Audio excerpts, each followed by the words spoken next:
பத்திரிகை நண்பர்களுக்கு, குறிப்பாக பாலிமர் நியூஸ், தினத்தந்தி பேப்பர், இவங்க போட்டிருக்கிற இந்த பதிவு சங்ககிரியில நடந்த ஒரு லாரி டிரைவருக்கான ஒரு பிரச்சனை. ஒரு காவலர் லாரி டிரைவரை அடிக்கிறார். ஆனா இந்த நியூஸ்ல எப்படி போட்டிருக்காங்க அப்படின்னு பாத்தீங்கன்னா, காவலரை தாக்க முயன்ற டிரைவர், காவலரிடம் வாக்குவாதத்தில் ஈடுபட்ட டிரைவர் அப்படின்றத போட்டிருக்காங்க. உண்மையிலே சொல்றேன், பத்திரிகை துறை மேல மிகப்பெரிய மரியாதை எங்களுக்கு உண்டு. காவல்துறை மேல அதுக்கு மேல மரியாதை இருக்கு. ஏன்னா இன்னைக்கு அவங்க இல்லைன்னா நாங்களே இல்ல. அந்த அளவுக்கு மிகப்பெரிய ஒரு மரியாதை இருக்கு. ஆனா பத்திரிகை துறையை நேர்மையா கொண்டு வரணும்னு சொல்லி பொய்யா கிடைக்கிற தகவல்களை போடாம அந்த உண்மை தகவல்களை கண்டுபிடிக்கிறதுக்காக நிறைய ரிப்போர்ட்டர்கள், நிருபர்கள் தங்களோட உயிரவே விட்டுருக்காங்க. அவ்வளவு தூரம் இந்த பத்திரிகை துறையை நேர்மையா கொண்டு வந்து முன்னாடி நிப்பாட்டி இருக்காங்க. அப்பேற்பட்ட ஒரு பத்திரிகை துறை இன்னைக்கு ஒரு தவறு பண்ணிருக்கு. என்ன தவறு? ஒரு காவலரை டிரைவர் தாக்க முயன்றார் அப்படின்னு நியூஸ் போடுறீங்க. இது அப்பட்டமான பொய்ன்னு உங்களுக்கு தெரியலையா? அந்த வீடியோவை பாக்குற ஒரு குழந்தையா இருந்தா கூட சொல்லும் யார் மேல தப்பு அப்படிங்கிறது. அந்த காவலர்களுக்கு சப்போர்ட்டா நீங்க நிக்கணும். இல்ல உங்களுக்கு யார் கொடுத்த பிரஷர்னு தெரியாது. அப்ப ஓட்டுநர்களை கொத்தடிமையில கொண்டு வந்து காட்டுறீங்க. இப்ப இந்த பேப்பரை பார்க்கும்போது என்ன மக்கள் நினைப்பாங்க?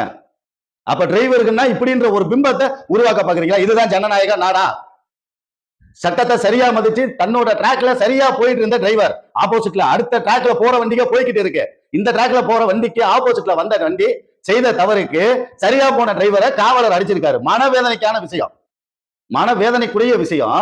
அதை நீங்க தட்டி கேட்டிருக்கணும். ஒரு பத்திரிகை துறை ஏப்பா வீடியோல தெளிவா இருக்கு, நீங்க தான் அடிச்சிருக்கீங்க, இது தப்பு இல்லையான்னு அவங்களை தட்டி கேட்க வேண்டிய ஒரு பத்திரிகை துறை.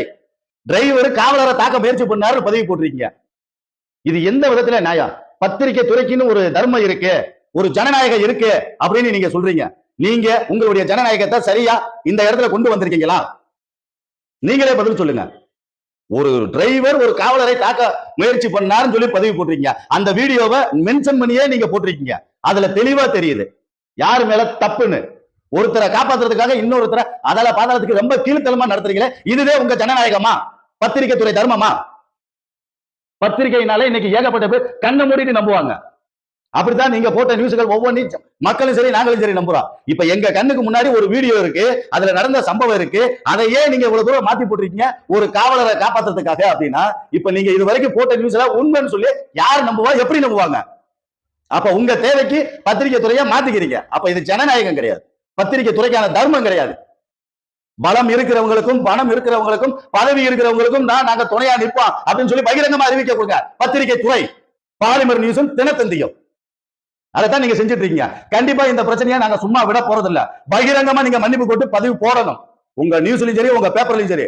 இந்த டிரைவர் சங்ககிரி பிரச்சனையில நடந்தது, காவலருக்கு சப்போர்ட்டா நாங்க போனது தப்புன்னு பகிரங்கமா நீங்க மன்னிப்பு கேட்டு பதிவு போடுற வரைக்கும் ஓட்டுநர் இனம் இதை சும்மா விடாது.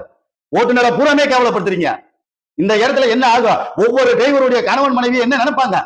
அவங்க பிள்ளைங்க என்ன நினைக்க? அப்ப நம்ம அப்பானா ரொம்ப திமிரானவர் போல இருக்கு. அப்ப டிரைவர் கான்செப்ட் இருக்கு. அந்த குடும்பத்துக்குள்ளே ஒரு விஷத்தை நீங்க விதைக்கிறீங்க. யோசிச்சு பாருங்க, நீங்க செஞ்சது சரியா தப்பான்னு. இன்ன வரைக்கும் கொரோனாவில் முதல் கொண்டு உயிரை கொடுத்து பணைய வச்சு ஒவ்வொரு பொருளையும் கொண்டு வரா. எதுக்கு கொண்டு வரா?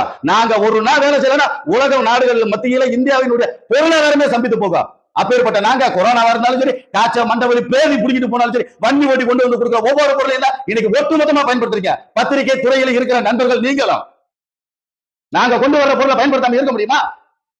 ஸ்ட்ரைக்கு வேணா நின்று பாக்குறோம். எவ்வளவு பொருளாதாரம் கேள்விக்குரியாதுன்னு பாக்குறீங்களா?